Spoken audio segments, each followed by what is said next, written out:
आप सभी के जोरदार तालियों के बीच हम आमंत्रित करना चाहेंगे आदरणीय सुरेश भैया आए और हम सभी को मार्गदर्शित करें ताकि हम भी अनगढ़ से सुगढ़ बनते हुए चले जाएं। धन्यवाद भाई आनंद जी। आइए हम अपनी बात शुरू करें, उसके पहले एक बार गायत्री महामंत्र। गायत्री मंत्र एक स्पिरिचुअल,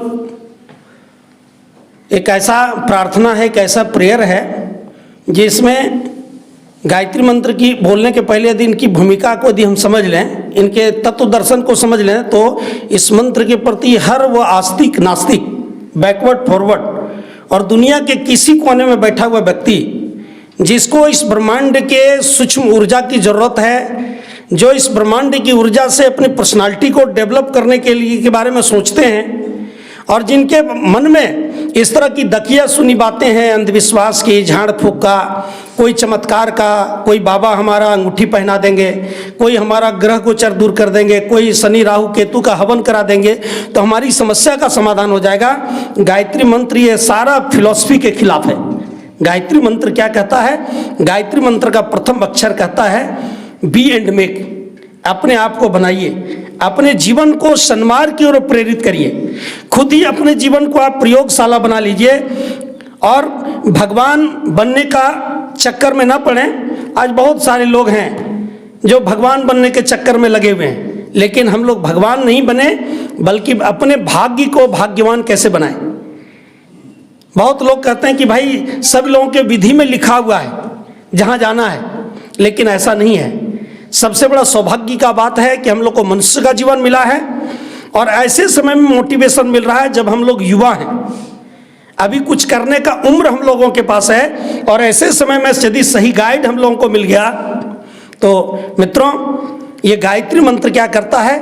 गायत्री मंत्र हम लोगों को कर्मशील और कर्म योगी बनने की प्रेरणा देता है। हमारे अंदर एक ऐसी ऊर्जा को जनरेट करता है कि हमारी ऊर्जा ऐसो कुछ इतिहास बनाने के लिए, अपने जीवन को शानदार बनाने के लिए। पुरुष तो हम सभी लोग हैं, लेकिन भाग्य तभी हमारा बनेगा जब हम पुरुषार्थ करेंगे।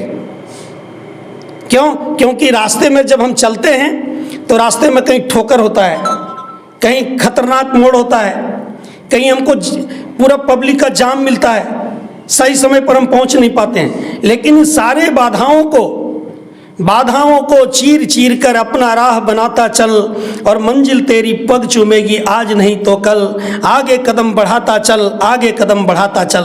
गायत्री मंत्र हम लोगों को ये साहस भरता है उस घोर निराशा के तमिश्रा के समय में जब कुछ सत्याग्रहियों ने संकल्प लिया था अंग्रेजों भारत छोड़ो, तो जो बुद्धिजीवी वर्ग का कमी नहीं था, तार्किक पंडित लोग किसी जमाने कम नहीं रहे। वो सभी लोग स्वतंत्रता संग्राम सेनानियों से पूछा करते थे क्या कभी आपका देश आजाद हो जाएगा क्या, कभी अंग्रेज इस देश से भागेंगे क्या, जिनके राज्य में कभी सूर्यास्त नहीं होता है, जिनके पास इतना सामरिक शक्तियां हैं, हर देश उसी के शिकंजे में है, क्या ऐसा संभव है क्या? लेकिन मित्रों यह तो वही प्रश्न हो रहा था जैसे गिलहरी से लोग पूछ रहा था जब राम का सेतु बन रहा था, तो गिलहरी से यही प्रश्न, क्या तुम्हारे शरीर को पानी में भिगाती है, बालू अपने शरीर में लपेटती है और वह जाके छिड़कती, क्या थोड़ा सा बालू से पुल बन जाएगा क्या? लेकिन गिलहरी का क्या शानदार जवाब था? वही शानदार जवाब सत्याग्रहियों का था। भले हमारे बालू गिरने से पुल बनेगा कि नहीं बनेगा, लेकिन जब इतिहास लिखा जाएगा तो ये लोग नहीं कहेंगे कि ये राम सेतु बन रहा था उसमें भागने वाले लोग थे, बल्कि सहयोग करने वाले लोग थे। स्वतंत्रता संग्राम सेनानियों का भी संकल्प मूर्त रूप आया। 1857 की क्रांति भले फेलियर हुआ, लेकिन हिंदुस्तान में एक चिंगारी जगाया और जागने के बाद एक ऐसे मोड़ पर आया कि हमारा देश आज़ाद हो गया। लेकिन आज़ाद भारत में हम आज़ादी के जो मूल तत्व दर्शन था उससे हम लोग भटक गए।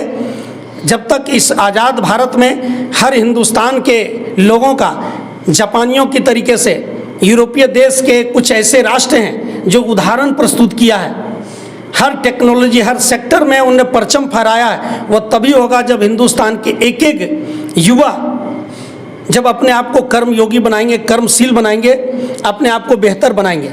और गायत्री मंत्र की उपासना हमारे जीवन को वही शानदार उपलब्धि की ओर कदम बढ़ाता है।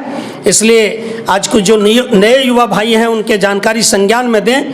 जब बाल गंगाधर तिलक का जब पेट का ऑपरेशन हो रहा था, ट्यूमर था, तो उन्होंने ऑपरेशन के समय जो क्लोरोफॉर्म सुंघाया जाता है, आप जानते होंगे, बाल गंगाधर तिलक ने क्या कहा, मुझे आप दे दीजिए गीता का ग्रंथ। और गीता का ग्रंथ स्वाध्याय करते रहे, स्टडी करते रह गए और बिना क्लोरोफॉर्म सूंघे बेहोश हुए। उनका पेट का कब ऑपरेशन हो गया, जबकि इतना हाई टेक्नोलॉजी उसमें ऑपरेशन का नहीं था, बड़े बड़े चाकू कैंची होता था, उससे पेट फाड़ा जाता था। लेकिन वह बाल गंगाधर तिलक की कितनी रूहानी ताकत रही होगी जो उप तक नहीं किया।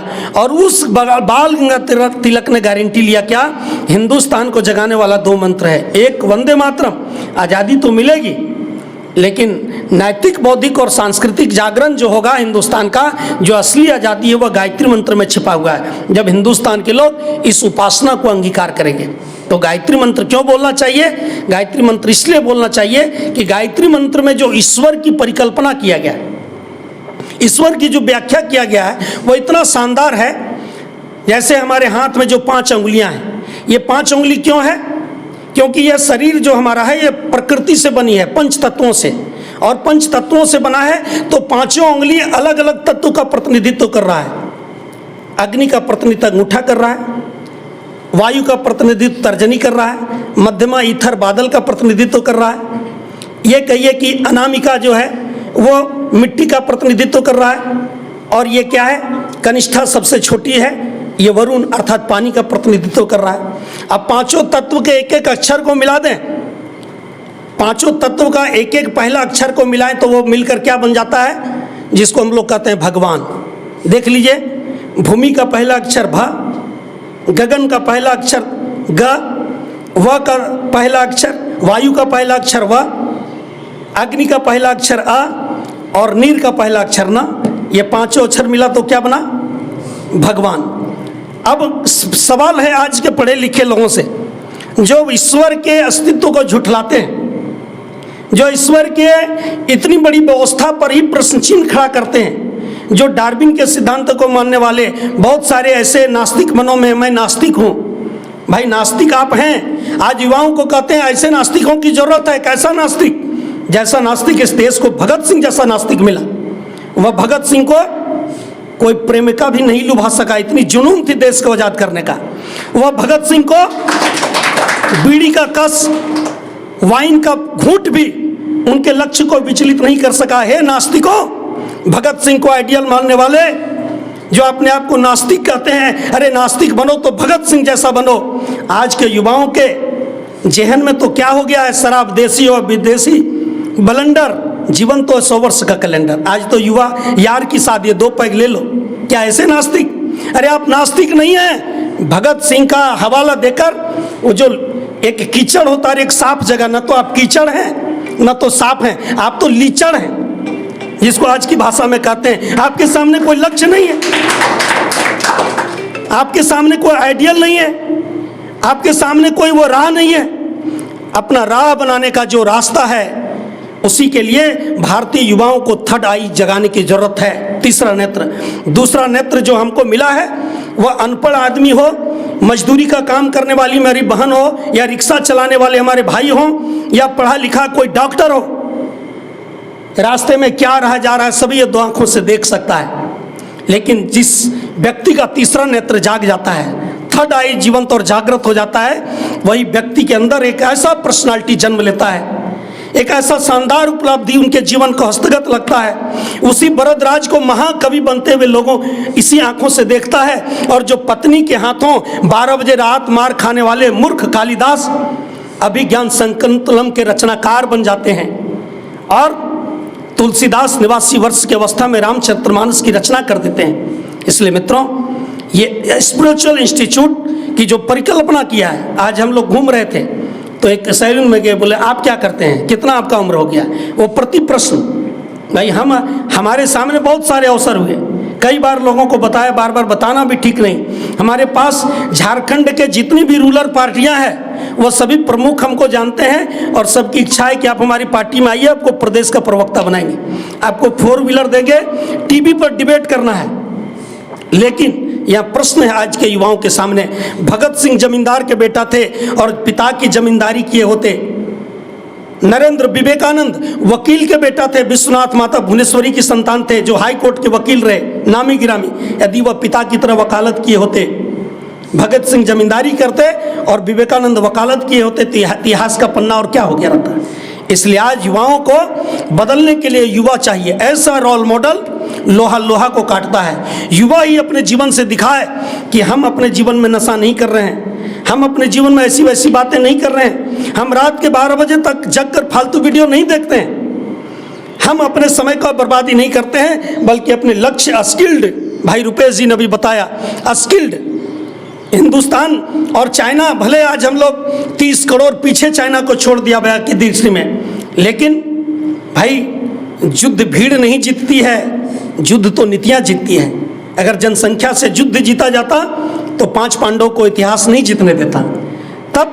तब उस कौरवी सेना के सामने 5 पांडवों को हार का सामना करना पड़ता, पराजय देखना पड़ता, और 1 लाख पुत्र 1.25 लाख नाती के सामने मुट्ठी भर बंदर लंका पर विजय नहीं प्राप्त किए होते, और जिसके राज्य में कभी सूर्यास्त नहीं होता था उसके सामने सत्याग्रहियों को चने चबाना पड़ता, या देश कभी अंग्रेजों से मुक्त नहीं होता। इसलिए हे नास्तिकों, ये निराशावाद को यदि छोड़ना है, अपने जीवन में आशा का संचार करना है, अपने जीवन में उल्लास पैदा करना है, इसलिए यह यहाँ जो अंतःकरण बैठा हुआ, अंतःकरण जो बाहर, जैसे हम सारा विज्ञान अभी देख लिया, किडनी ट्रांसप्लांट हो जाएगा, फेफड़ा हो जाएगा, लेकिन जो अंतःकरण का जो 4 भाग है, मन, चित्त, बुद्धि और अहंकार, अंतःकरण, ये जो 4 भाग है, इसको ठीक करने का कोई मेडिसिन, कोई इंस्टीट्यूट, न्यूटन ने तो गति का नियम का आविष्कार कर दिया, कलाम ने पोखरण परमाणु परीक्षण का विज्ञान दे दिया, स्वेट मार्टन, जेम्स वाट, ऐसे बहुत सारे, ग्रामोफोन, टेलीफोन, सारे वैज्ञानिकों ने अपना अपना चीज इस देश को दे दिया, मानवता को दे दिया।